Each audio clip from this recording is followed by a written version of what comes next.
तो भाइयों, आज मैं फिर एक महान कचरे में मुंह मार के आया हूँ। और ये है मलयालम की फिल्म मालिक, जिसमें है मेरे फेवरेट जोजी राजा और चोला देवी। जोजी राजा और चोला देवी कौन है, इस पर भी मैं आऊँगा। लेकिन इस फिल्म की शुरुआत में बड़ा बड़ा thank you Mammootty, thank you Mohanlal बोलकर जो भी प्रोड्यूसर साहब हैं या जो भी फिल्म बनाने वाले हैं उन्होंने लिखा है। मैं जब ये फिल्म कुछ एक सवा घंटे की हो गई थी तब मैं सोच रहा था कि वो थैंक यू क्यों लिखा गया है। हुआ ये होगा कि प्रोड्यूसर साहब ने खुद ये पिक्चर देखी होगी, वो भागे भागे गए होंगे मलयालम सिनेमा के ये जो दो सबसे महान सुपरस्टार हैं इनके पास, कि सर वैसे तो ये पिक्चर कोई देखेगा नहीं, आप कुछ कर दो। तो मोहनलाल और ममूटी साहब ने शायद ऐसा कुछ वादा किया होगा कि 100 फैन हमारे ये फिल्म ज़रूर देखेंगे, हम अपील कर देंगे चाहे कैसी भी हो पिक्चर। तो शायद इसलिए थैंक यू कहा गया है, क्योंकि नॉर्मल कोई आदमी इस पिक्चर को 25 मिनट के ऊपर देख नहीं सकता मेरे हिसाब से।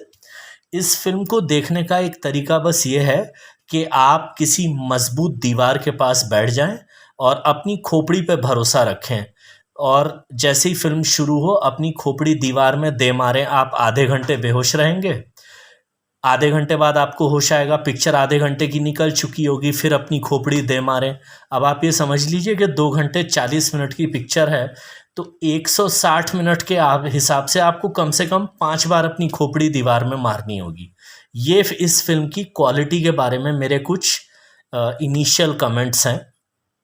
अब जोजी राजा हैं फ़हाद फ़ासिल, उनकी मैंने फ़िल्म देखी थी जोजी।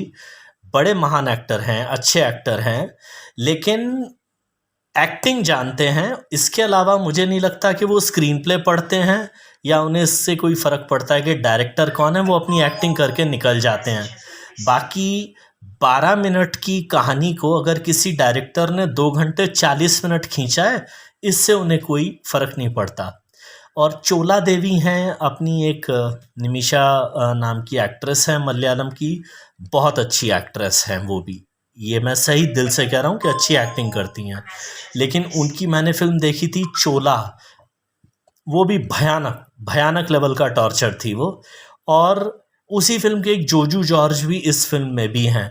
तो मेरी पहली आप लोगों को वार्निंग ये है, जो मलयालम सिनेमा की खुदाई या मतलब उसको देखने में इंटरेस्टेड हैं, अगर ये दो नाम एक साथ किसी फिल्म में दिख जाए तो फिर भी देख लीजिए फिल्म, भारत आज़ाद देश है, मैं किसी को रोक थोड़ी सकता हूँ। लेकिन 4 किलो हॉर्लिक्स और 3 किलो देसी घी मिला के आप खा लें, फिर इन दोनों की पिक्चर आप जब देखेंगे तो फिल्म ख़त्म होते होते तक ये पच भी जाएगा, आपकी एनर्जी भी ठीक रहेगी, थोड़ी एक्स्ट्रा भूख लगी ही होगी आपको। तो ये कुछ वार्निंग साइंस हैं। कहानी कुछ इतनी सी है कि एक पॉलिटिशियन कैसे भड़का के दो कम्युनिटीज़ को आपस में लड़वाता है, उनके रिलेशनशिप्स ख़राब करता है। ये सीधी साधी 474 साल पुरानी कहानी इस फिल्म में आर्टिस्टिक ढंग से दिखाने की कोशिश की गई है। और आर्टिस्टिक ढंग से दिखाने का मतलब ये होता है, एक तो मीडिया में भी आजकल फैला देते हैं, तो इस फिल्म के मेकर्स ने कुछ फैलाया भी है कि एक 15 मिनट का एक ही टेक का सीन है शुरुआत में। वो क्या है, लोग बैठ के बिरयानी खा रहे हैं, बात कर रहे हैं, थोड़ा सा कहानी इस्टेब्लिश हो रही है, 15 मिनट का सीन है। ठीक है, जैसे पुराने ज़माने के डायरेक्टर्स ये फैलाया करते थे कि हमने सचमुच असली लड़ाई के शॉट्स डाले हैं, या जैसे एक डायरेक्टर थे मुकुल एस आनंद, उन्होंने एक फ़िल्म बनाई थी खुदा गवाह।